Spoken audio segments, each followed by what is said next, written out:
Hello friends, welcome back to new कटल classes. आज हम लोग डिस्कस करेंगे क्लास 9th का एनसीईआरटी 6.3 का जो एग्जाम्पल्स है और एंगल सम प्रॉपर्टी है उसके इंट्रोडक्शन पार्ट को हम लोग डिस्कस करेंगे।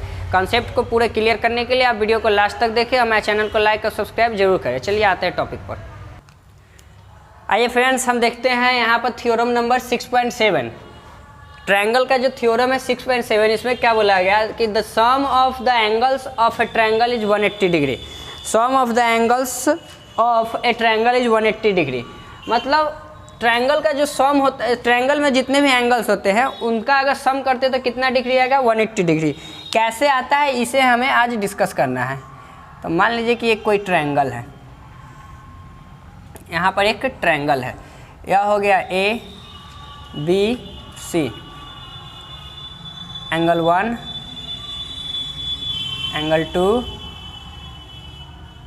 और ये क्या हो गया? एंगल 3। तो बताना है, हमें प्रूफ करना है।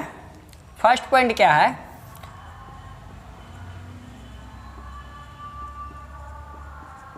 हमें प्रूफ करना है, we have to prove that. क्या प्रूफ करना है? Angle 1 plus angle 2 plus angle 3 जो है वो कितना डिग्री है? 180 डिग्री। हमें इस चीज़ को प्रूफ करना है। तो जो प्रूफ करना है उसे हम लिख लिए। अब आते हैं हम पॉइंट पर। देखिए पहला काम क्या करेंगे, सो देखिए पहला काम करेंगे हम क्या कि यह BC जो लाइन है इसके पैरेलल में हम यहाँ पर एक लाइन पैरेलल ड्रॉ करेंगे। BC जो लाइन था उसके पैरेलल में हम एक लाइन ड्रॉ किए। सबसे पहला जो होगा यहाँ पर, let draw line parallel to BC। BC के पैरेलल में जो लाइन है उसे हम ड्रॉ किए। तो देखिए यह दोनों लाइन अब क्या हो गया? पैरेलल हो गया। BC और यह जो लाइन है क्या है? पैरेलल है। अब यहाँ पर एक एंगल बन रहा है। देखिए यहाँ पर एक एंगल बन रहा है और एक एंगल कहाँ बन रहा है? यहाँ बन रहा है। तो जब 1 2 3 हो गया तो इसको चलिए लेट 4 कर लेते हैं, इसको क्या कर लेते हैं? 5 कर लेते हैं। तो इसके अकॉर्डिंग हम क्या लिख सकते हैं? जब यह लाइन XY डाल दीजिए, draw a line parallel to BC, draw a line parallel to BC। XY जो लाइन है, draw a line XY parallel to BC। तो इसमें क्या होगा? सो देखिए यह एंगल 4 जो है, देखिए यह वाला कंडीशन याद कीजिए, यह दो लाइन पैरेलल है, इसमें यह ट्रांसवर्सल है। तो इधर जो एंगल बना सो और इधर जो बना सो क्या होते हैं? इक्वल होते हैं।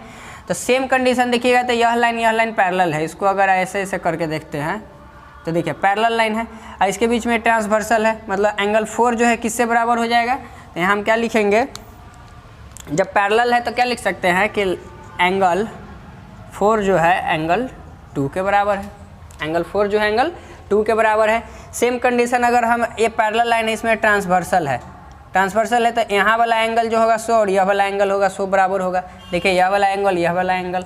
तो और क्या लिख सकते हैं हम? एंगल 5 जो है वो बराबर है एंगल 3 का। और किस प्रॉपर्टी से है? तो अल्टरनेट इंटीरियर ऑफ एंगल।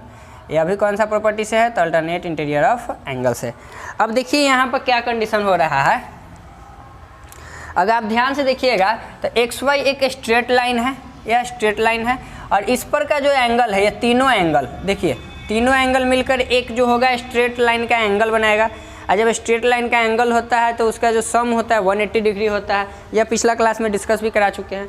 तो यहाँ पर क्या हो जाएगा? सो देखिए XY एक स्ट्रेट लाइन है, इस पर का एंगल अगर हम पूरा लेते हैं, देखिए यहाँ से पूरा एंगल लेते हैं तो ये कितना हो जाएगा? 180 डिग्री हो जाएगा। हम क्या लिखेंगे? Now angle 4 plus angle 1 plus angle 5, यह कितना डिग्री होता है? 180 डिग्री होता है। किस कारण से होता है? तो angles of straight line, angles of straight line. तो स्ट्रेट लाइन होने के कारण एंगल 4 1 5 ये तीनों मिलकर कितना 180 डिग्री बनाया। अब देखिए यहाँ पर एंगल 4 जो है किसके बराबर है? तो एंगल 2 के बराबर है। तो हम यहाँ क्या लिख सकते हैं? एंगल 4 के जगह पर हम लिख सकते हैं कि एंगल 2 प्लस एंगल 1 को एंगल 1 रहने दीजिए, प्लस एंगल 5 देखिए किसके बराबर है? एंगल 5 3 के बराबर है। तो हमें क्या लिखेंगे? एंगल 3 के बराबर है। अब बराबर कितना हो गया? 180 डिग्री हो गया।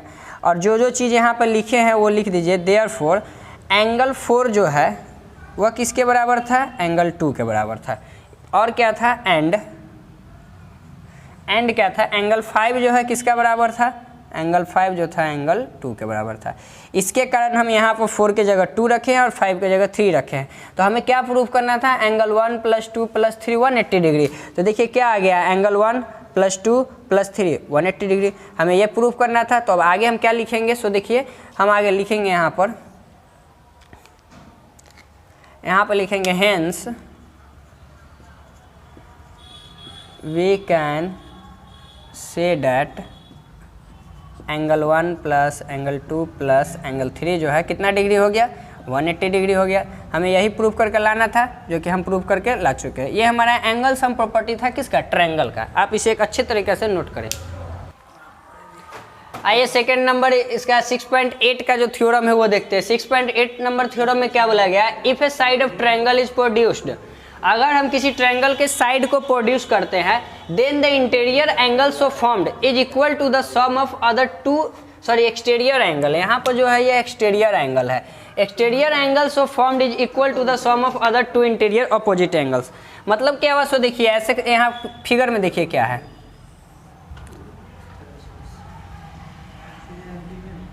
यहाँ देखिए फिगर में एक ट्रायंगल है, और ट्रायंगल का क्या बोला गया कि किसी एक साइड को जब प्रोड्यूस कराया जाता है, तो हम चलिए इस साइड को क्या करते हैं, आगे की ओर प्रोड्यूस कराते हैं। तो आगे की ओर जब प्रोड्यूस कराते हैं तो यहाँ पर एक एक्सटीरियर एंगल फॉर्म्ड होता है, यह एक एक्सटीरियर एंगल है।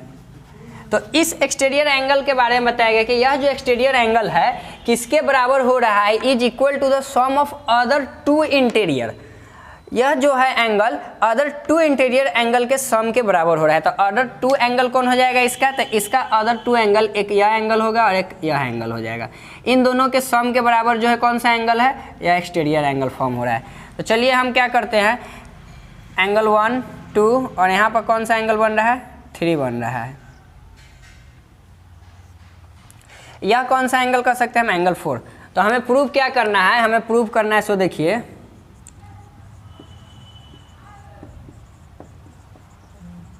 हमें प्रूव करना है कि एंगल 4 जो है किसके बराबर है, एंगल 1 + एंगल 2। हमें यही प्रूव करना है कि एक्सटीरियर एंगल जब किसी ट्रायंगल के साइड को प्रोड्यूस कराते हैं तो जो एक्सटीरियर एंगल बनेगा वो अदर टू अपोजिट एंगल्स का क्या होता है, सम होता है। तो हम चलिए आते हैं, हम क्या लिखेंगे, हम एंगल सम प्रॉपर्टी यूज करते हैं यहाँ पर, एंगल सम प्रॉपर्टी।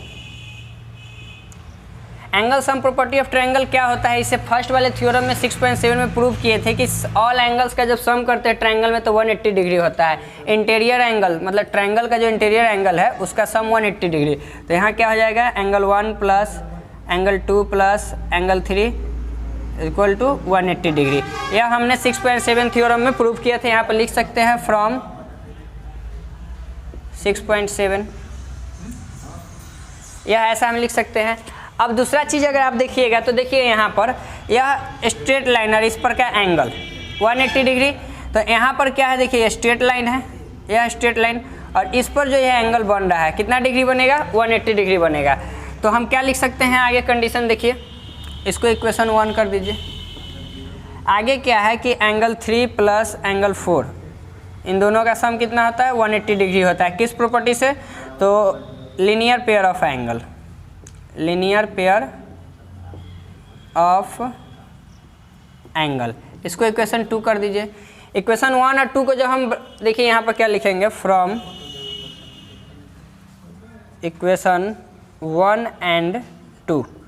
देखिए दोनों का वैल्यू 180 डिग्री है, मतलब क्या है कि दोनों इक्वेशन इक्वल है। तो दोनों इक्वेशन इक्वल है तो हम लिख सकते हैं, देखिए दोनों इक्वेशन में 180 डिग्री है तो हम क्या लिख सकते हैं, इधर रफ करते हैं। देखिए देखिए यहाँ पर पहला इक्वेशन क्या था, एंगल 1 + 2 + 3, एंगल 1 + एंगल 2 + एंगल 3, और दूसरा क्या है एंगल 3 + 4। बराबर में क्या लिख सकते हैं हम, एंगल 3 + एंगल 4, एंगल 3 + एंगल 4। तो देखिए यहाँ पर क्या होगा, एंगल 3 से एंगल 3 कट जाएगा, तो इधर क्या बचेगा, एंगल 1 + एंगल 2 = एंगल 4।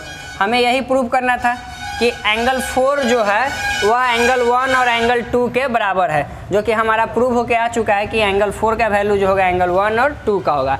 इस प्रॉपर्टी से हमें क्या यूज करना होता है, सो देखिए किसी भी ट्रायंगल में अगर बात करें, हम कहीं भी किसी भी ट्रायंगल को अगर लेते हैं, जैसे ये कोई ट्रायंगल है,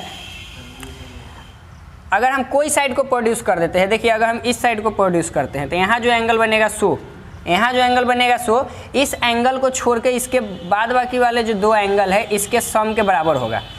यह जो एंगल एक्सटीरियर में बना है इसके अपोजिट में ये दोनों एंगल के सम के बराबर होगा।